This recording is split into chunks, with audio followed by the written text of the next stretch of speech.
It's time once again for the Maple Grove City Report. I'm Dave Kaiser. Thanks for joining us with Heidi Nelson, the Maple Grove City Administrator. Welcome again to the program. Thank you. She has got the book ready, full of information about the council meeting on November 18th. Plus, a lot happening in town. It's the holiday season, so you're going to want to get your calendar out because there is a lot coming up.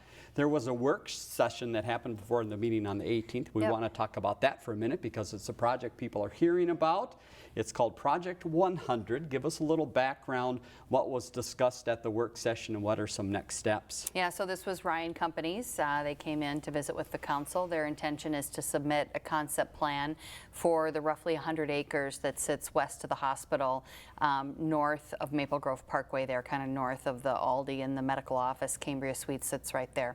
It's really kind of all that land up to 94 and then up to 610. Okay. So pretty good chunk of land up there to be moving forward with development. Involves some expansion at the hospital site, and so the hospital has been along for this ride as well. But they're proposing really a mix of uses out there. So some additional medical office. We continue to see demand in the marketplace for medical office, and particularly as the hospital,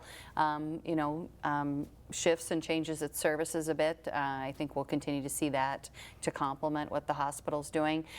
Some housing would be up there, senior housing likely, some multifamily apartments, those kinds of things. And then up along the 610 corridor, of course, we have dreams for more vertical office type uses, particularly out, at that 610-94 edge. But backing up along 610 over to the Home Depot area, maybe some, office flex type uses up there as well. So kind of a mix of uses. There's a lot of natural amenities to that site, some wetlands, some treed areas that we're trying to incorporate in a way that really brings them in as amenities to the site. So you'll look to see this concept plan come in December, and then it'll be in front of the Planning Commission and Council early in the winter through January and February.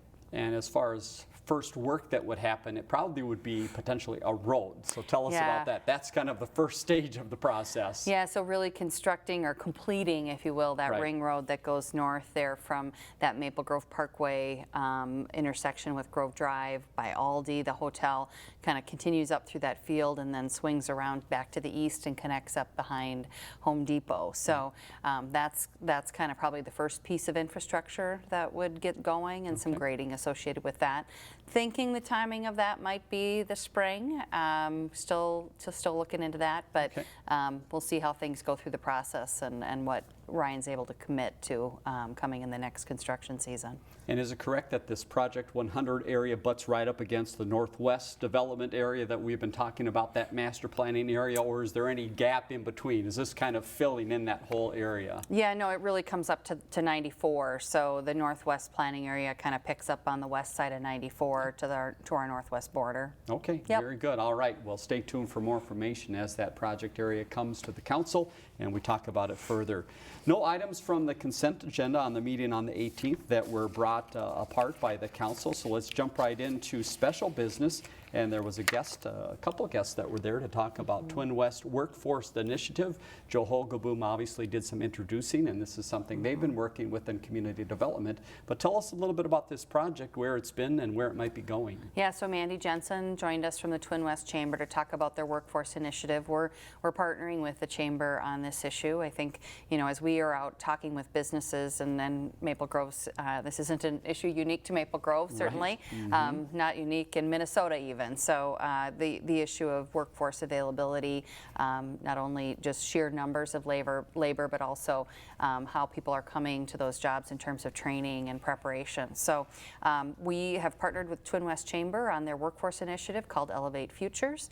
It's really a software platform that provides opportunities for education, business, and job seekers or students to kind of connect in one area, understand what opportunities out there, give students an opportunity to maybe secure a job shadowing opportunity, a job internship opportunity, and really get exposure to what kind of jobs exist up in the Northwest Metro.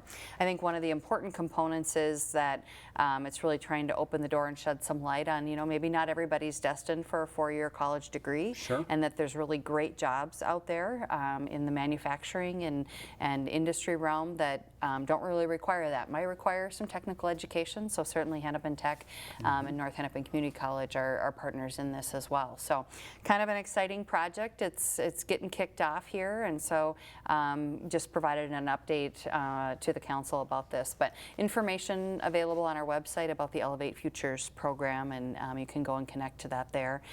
We'll be populating that with more profiles, business profiles from the Maple Grove business community, and then we kind of continue to collaborate. Osseo area schools is involved, Wayzata School District is involved, and so we'll continue to collaborate with all those partners to bring this project forward. Very good. All right. Exciting information happening in workforce development in the city. Then we jump ahead to some staff reports, community development, a lot happening. It was grand opening week in the last couple weeks or so. Tell us who's open now. Yeah, so we have the new hotels there in the Village Arbor Lakes, the Residence Inn, Spring Hill Suites, really lovely properties. If you haven't had a chance to wander in, they have kind of a shared common area, amenity area, separate check-in desks, but then kind of their dining area, pool, those kinds of things are shared between the two properties, but really nice new Marriotts in town. The Shops at Arbor Lakes opened their new kind of their new streetscape area. So if you recall, they kind of removed that pedestrian mall area, made it a through street with some diagonal parking. It really amped up what they were doing with the streetscape. So they've got some fire elements in there, lots of seating options, some water amenities in the warmer months. But and I think sort of anticipating that some of those retail uses could shift to more restaurants or experiences. We're really hoping to get a coffee shop kind of in that inner portion there. Very nice. So really a nice addition to the shops. They celebrated that. Arbor Lakes Corporate Center, let's talk about that part up in that same area. This is another nice step moving forward. Yeah, so just north on Hemlock, kind of at the corner of 85th and Zachary there. This is a project that, of course, has been many years in the making, and result of many partners coming to the table. We worked with, the development team was from Opus and Inland Development Partners. Funding partners were Deed, Metropolitan Council, and Hennepin County, bringing some grant funding, about $3 million in grant funding to assist with the cleanup of this site.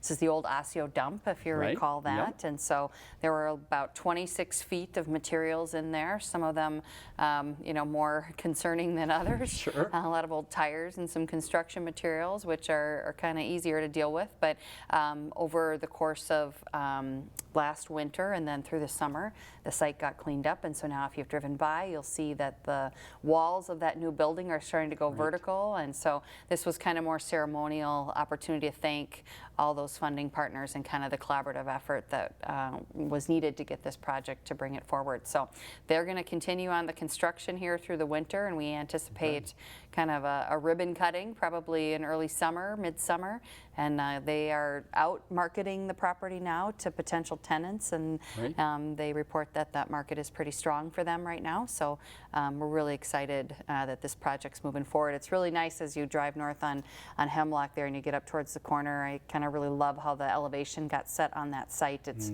makes it a very prominent building on that corner. It's going to be an attractive one as well. Very nice. Something the city's been working on for a long time. We mentioned this is the holiday show and a lot coming up in the holidays, so let's talk a little bit about Small Business Saturday, something that Joe mentioned as well. Something very important for the city of Maple Grove. It is. How does it work? What should people do that Saturday? Yeah, so of course we kick off the holiday shopping season with Black Friday, which is an important part of that as well. But then always want to try to remember our small businesses here in Maple Grove, and that gets honored on Small Business Saturday. So when you're out and about, think about our small businesses here in Maple Grove, and there's some special events the Shops at Arbor Lakes is doing, kind of this plaid market that Friday and Saturday, and so make sure you stop by and patronize our small businesses in town as well. All right, more information about the plaid market and get your plaid clothes out. We'll do that a little bit later. One final note in community development, Brett Angel appeared, and this is the person we've talked about a few times that came over from Brooklyn Center. And again, tell us a little bit about his role with the city. Yeah, Brett's our new economic development manager that started yesterday, kind of a big day, a number of events going on throughout the day and a council meeting, so that was good, and an opportunity to hear about Project 100 firsthand. So Brett will be joined our team yesterday, came back for day 2 today, so Very that's always a good sign. Excellent. But the key things he's going to be working on, of course, is our business retention and expansion program. So really getting out and visiting with the businesses, understanding what their needs are and any concerns that they might have. So that's a big piece. Responding, to development projects as they come along, responding to interest from, not only greater MSP for business opportunities, but any brokers that come our way. And then, of course, the Twin West Workforce Initiative that I mentioned, that'll be a big component of his work as well. And the role really acts as kind of an advocate within City Hall for business interests. So a lot of working between the building department, planning, engineering, those kinds of things to kind of help businesses work through those issues with whether it's, they're doing a new tenant finish or a build out or, whatever the concerns are, trying to be that advocate for business in City Hall. All right, welcome to Brett. Let's move ahead to the Public Works Engineering, and this normally isn't where you find the longest topic of the evening, but it was tucked here today, and this dealt with territorial roads. So we've talked about this quite a few times, and there was a study that was asked for by the council, and this was the report on that study. Give us some of the basics. Yeah, so this has been kind of a long saga here over the last few months, dealing with the closure of Rush Creek Parkway, which then led to the closure of Territorial Road to try to deal with the traffic volumes and the speeds that were going on out there. So council had some, opportunities or choices, I guess, in front of them in terms of how they wanted to deal with this and respond to really kind of some of the complaints from the folks that live out there on Territorial Road. So we did do an updated traffic study following once the road was reopened. I think a couple things are consistent. I mean, volumes have kind of shifted back to where they were pre-closure, which is still double from where we were not just very few years ago. So volumes are increasing, and then I think what we also see is that speeds are well and above what the speed limit is today. So we're seeing speeds, on average about 10 miles per hour over what the speed limit is on a regular basis when we look at that. So I think the council recognizes that, just changing a number sometimes doesn't really cause a change in behavior.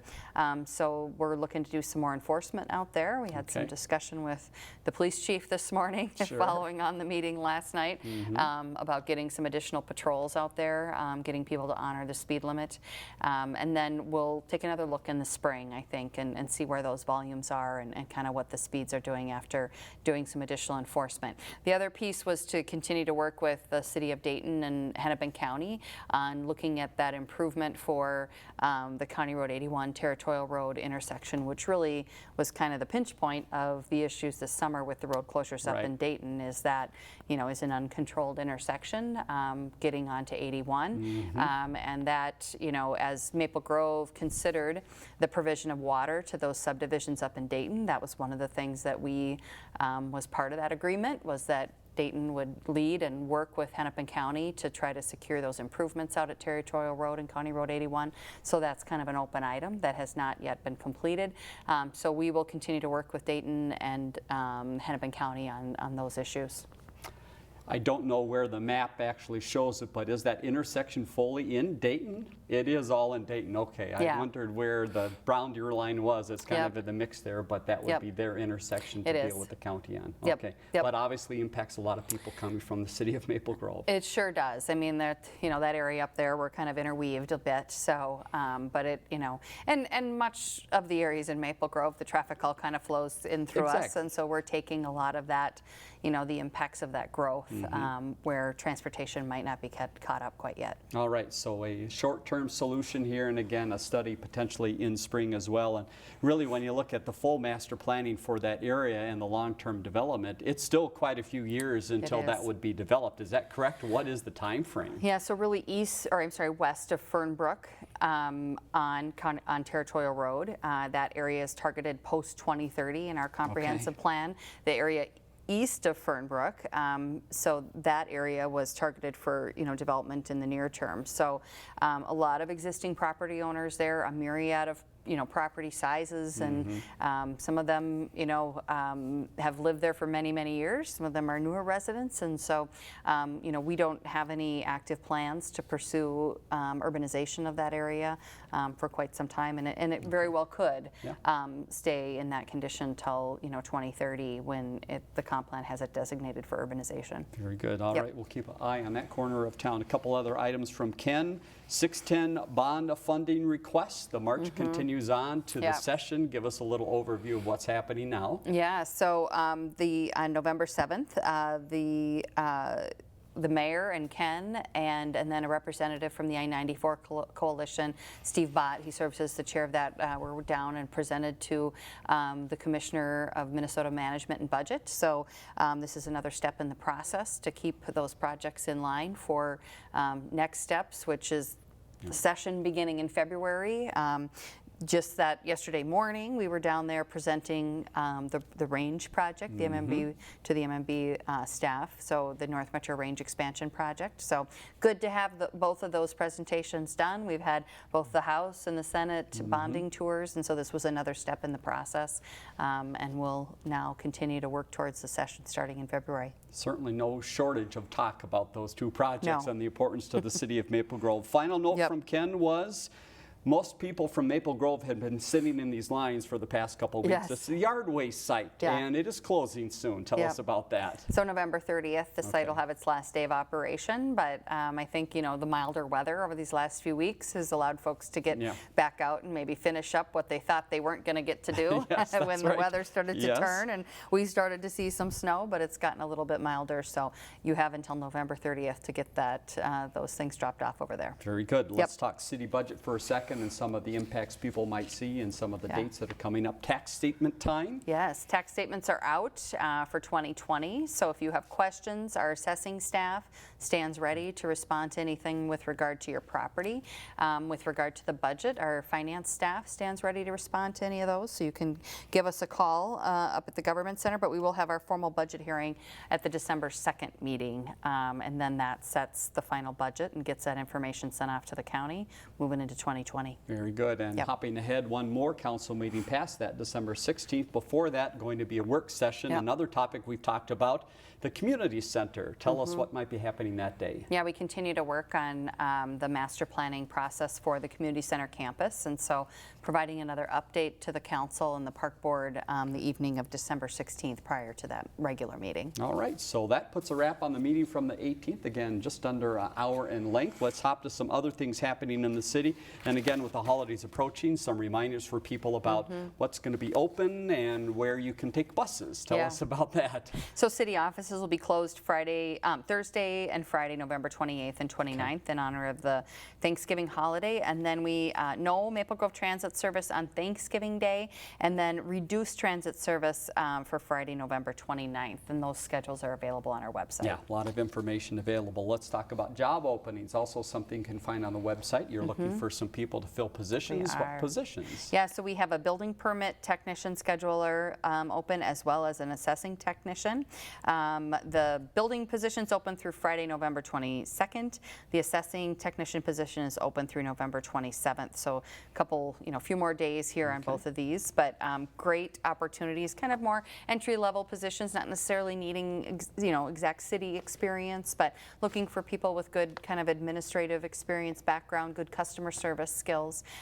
Certainly there's opportunity for training to learn a little bit more about that particular areas of our operation, so we do encourage people to apply. Very good. And one other part of having employment at the City of Maple Grove is you get to be in their wellness program, which is very well thought of. Tell us about some of the honors that are coming. Yeah, so every year, we have a wellness committee that puts on a great wellness program for our employees, and I do think it's one of our great benefits of being employed by the City of Maple Grove. So our Fit for Life Employee Wellness Program was recently recognized by the American Heart Association, and so they define best practices for organizations to build a culture and workplace health. So we were recognized at the silver level for a second year in a row, and so we have about a 65% participation rate amongst our employees. Fantastic. So yeah, it's a great program, and they do a lot to kind of bring different programs forward throughout the year to keep wellness that's kind of at the front of everybody's mind. Congratulations to that committee. Yep. We want to talk a little bit about the hospital. Once again, we mentioned earlier in the Project 100 their need to expand a little bit. We've got baby news from the Yes. hospital. What's the latest count? So they just marked the delivery of the 40,000th baby at the hospital, okay. which is really Wow. quite remarkable. I think we've birthed a medium-sized suburb up there at that hospital for the world. So Amazing. it is really amazing. It's a destination for those services in the Northwest Metro. And the hospital does a great job giving back, and Yep. one way they're giving back is some lights. Tell Yes. us about that event. Yeah, so on Thursday, December 5th from 5 to 7 p.m., they have the Light the Grove holiday event. This is a great event up at the hospital, 10th annual.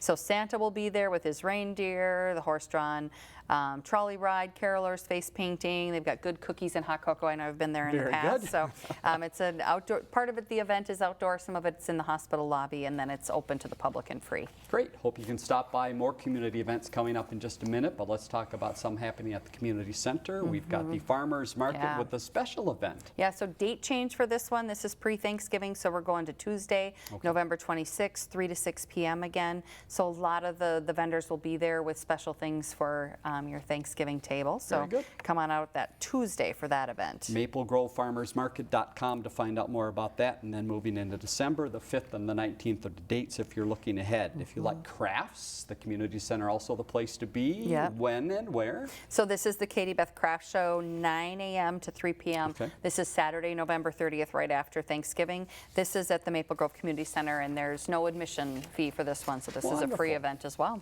All right. How about the ice skaters in the city Yes. of Maple Grove? Are you meeting their needs? I think we are. So Good. that the skating loop opened this week. We had a little bit of a stutter step there with some of the rain and warmer temperatures, Right. but I think they're back open. So just as a reminder, skating is free, but we do charge $6 a pair for rental of skates, and we do try to keep information on the Facebook page, both at the city as well as at Parks and Recreation, letting people know if we have closures for temperatures and rain kind Very of good. things. So. And some of those other outdoor rinks around Yep. the city still have to wait a little bit for those. Yeah, we really need that ground to freeze up pretty good and hard before we start flooding those rinks. But we always try to get them open around mid-December, in particular before the Christmas holiday season. Very good. All Yep. right, be watching for that. And other things happening in Park and Rec. The guide is out. Tell us Yes. what might be inside and what are dates to remember. Yep, so winter and park and recreation activities.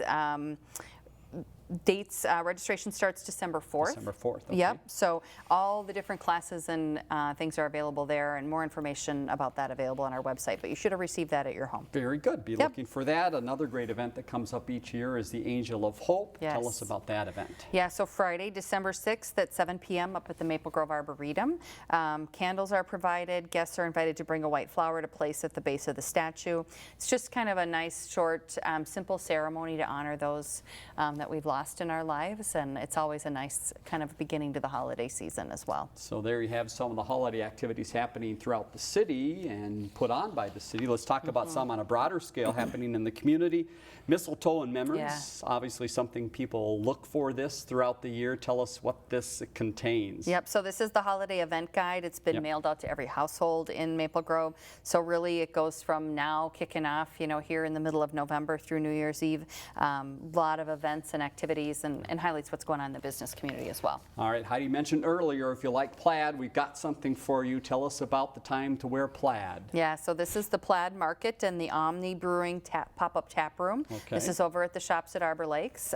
20 local makers, as well as enjoying beverages from Omni Brewing, and then live music out there. So there's indoor space that'll be located across from H&M, and then the hours are 9 a.m. to 6 p.m. on Friday, November 29th, and 10 a.m. to 6 p.m. on Saturday, the 30th. So as you Yep. see most of the shopping areas in town getting involved in some activities, let's hop to another one here, Santa's Magical Workshop. Where Yep. do we find this? This is hosted by the Arbor Lakes Business Association on Saturday, November 30th from 10 a.m. to 2 p.m. This is an indoor-outdoor event at the fountains at Arbor Lakes. Most of the activity occurs in the parking area outside of Dave and Buster's. So there's reindeer, sleigh rides, petting zoo, pictures with Santa and Mrs. Claus, and prize giveaways throughout throughout the day. Sorts of fun things going on. Let's hop back over to the shops then. They're going to have Santa and some reindeer there as well. Yes, the Shops at Arbor Lakes invites kids to visit with Santa and his reindeer, along with the fun indoor activities from 1 to 4. This is Saturday, December 7th. This is near, kind of over by Biaggi's and Forever 21. Very good. All Yep. right. What have we missed? Let's see. We've got the shops, the fountains. Let's go to Main Street Right. now. Main Street is not to be left out. There's a No. lot going on there that includes a parade and lots of fun, and ends at the Government Center. It does. So we have the Hometown Holiday and Community Tree Lighting. This is Saturday, December 7th. So there's all kinds of activities on Main Street from 3:30 to 6:30, horse-drawn trolley rides, fire eaters, music, Santa Claus, Mrs. Claus.